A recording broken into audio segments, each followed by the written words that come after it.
90% ആളുകളും +2 തോറ്റത് കൊണ്ടാണ് വിക്രാന്ത് മാസിയുടെ 12th ഫെയിൽ എന്ന ചിത്രം ഇന്ത്യയിൽ ഏറ്റവും വലിയ ഹിറ്റായി മാറിയത് എന്ന കാര്യം നിങ്ങൾക്കറിയാമോ? പിന്നെ ഇന്ത്യയിലെ 90% ആളുകളും അന്യഗ്രഹ ജീവികളുടെ ആക്രമണത്തിന് ഇരയായതുകൊണ്ടാണ് അവർക്കെതിരെ പോരാടിയ അവഞ്ചേഴ്സ് ഇന്ത്യയിൽ വലിയ ഹിറ്റായി മാറിയത്. ചക് ദേ ഇന്ത്യ വലിയ ഹിറ്റായി മാറാൻ കാരണം ഇന്ത്യയിലെ 90% പേരും ഹോക്കി പ്ലേയേഴ്സ് ആയതുകൊണ്ടാണ്. ഞാൻ ഈ പറയുന്നതിൽ എന്തെങ്കിലും ലോജിക് ഉള്ളതായി നിങ്ങൾക്ക് തോന്നുന്നുണ്ടോ? ഇങ്ങനെയൊക്കെയാണ് കാര്യങ്ങളെങ്കിൽ ഇന്ത്യയിൽ ഓപ്പൺഹൈമർ ഹിറ്റാവാൻ കാരണം എല്ലാ ഇന്ത്യക്കാർക്കും ന്യൂക്ലിയർ സയൻസിനെ കുറിച്ച് നല്ല ധാരണയുള്ളത് കൊണ്ടാണോ? എന്തിനേറെ പറയുന്നു, ടൈറ്റാനിക് ഹിറ്റായത് എല്ലാവരും കപ്പലിൽ പോയി മഞ്ഞുമലയിൽ ഇടിച്ച അനുഭവം ഉണ്ടായിട്ടാണോ? പിന്നെ എങ്ങനെയാണ് 90% ആളുകളും ഫ്ലൈറ്റിൽ കയറാത്തത് കൊണ്ടാണ് ഫൈറ്റർ എന്ന ചിത്രം ആളുകൾക്ക് കണക്ട് ആവാതെ പോയതെന്ന് പറയുക? ഇത് ഞാൻ പറഞ്ഞതല്ല, ഫൈറ്ററിന്റെ സംവിധായകനായ സിദ്ധാർത്ഥ് ആനന്ദ് തന്നെ പറഞ്ഞതാണ്. If you realize there is a huge percentage of our country, 90%, who've not flown in planes. So they felt that this is a little alien. Hrithik റോഷനെ നായകനാക്കി സിദ്ധാർത്ഥ് ആനന്ദ് സംവിധാനം ചെയ്ത് ഈ വർഷം തുടക്കത്തിൽ തിയേറ്ററുകളിലെത്തിയ ചിത്രമാണ് ഫൈറ്റർ. ഇന്ത്യൻ എയർഫോഴ്സിലെ ഫൈറ്റർ ജെറ്റ് പൈലറ്റുമാരുടെ കഥ പറയുന്ന സിനിമയ്ക്ക് നല്ല നിരൂപണങ്ങൾ വന്നുവെങ്കിലും ബോക്സ് ഓഫീസിൽ പ്രതീക്ഷിച്ച അത്ര കളക്ഷൻ നേടാനായില്ല.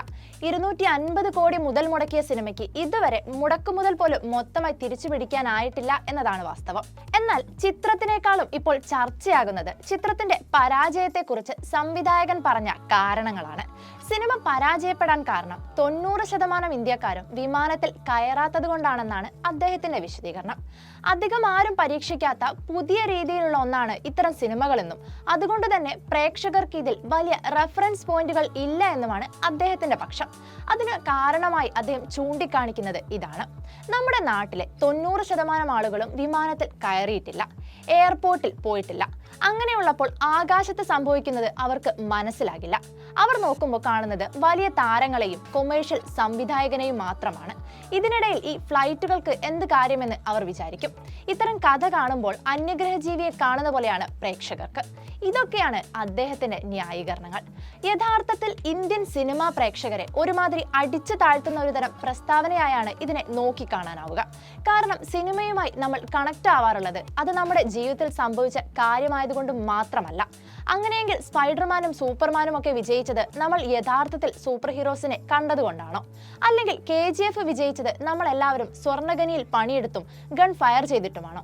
ഇങ്ങനെ തുടങ്ങി ശക്തമായ നിരൂപണങ്ങളും വിമർശനങ്ങളുമാണ് സംവിധായകന്റെ വാക്കുകൾക്കെതിരെ സോഷ്യൽ മീഡിയയിൽ വരുന്നത്.